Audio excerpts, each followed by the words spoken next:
my nation, Israel, in 2005, gave away land. I was there. I was there with Arabs.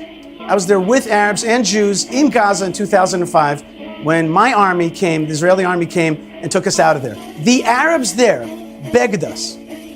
I still remember their hands through the fences, like this. They said, don't leave. You don't understand who's going to take over. Let's start with one of his earlier statements.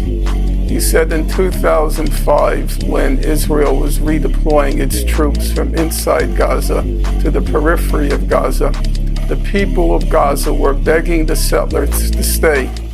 There were approximately 8,000 settlers in Gaza at that point, and they controlled about 30% of the land.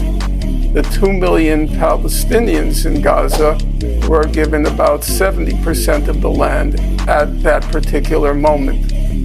Number two, Norman, I just want you to know at that time, the head appears. Many of these Israelis think the whole world is the West Bank and Gaza, where they get to control everything.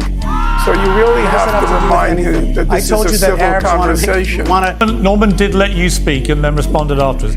Afford him the same courtesy. You got it. At the point where, according to the other speaker, the people of Gaza were begging the Israelis to stay, according to the head of the National Security Council at the time, Giora Eiland, and this is March 2004, he described Gaza as, quote, a huge concentration camp.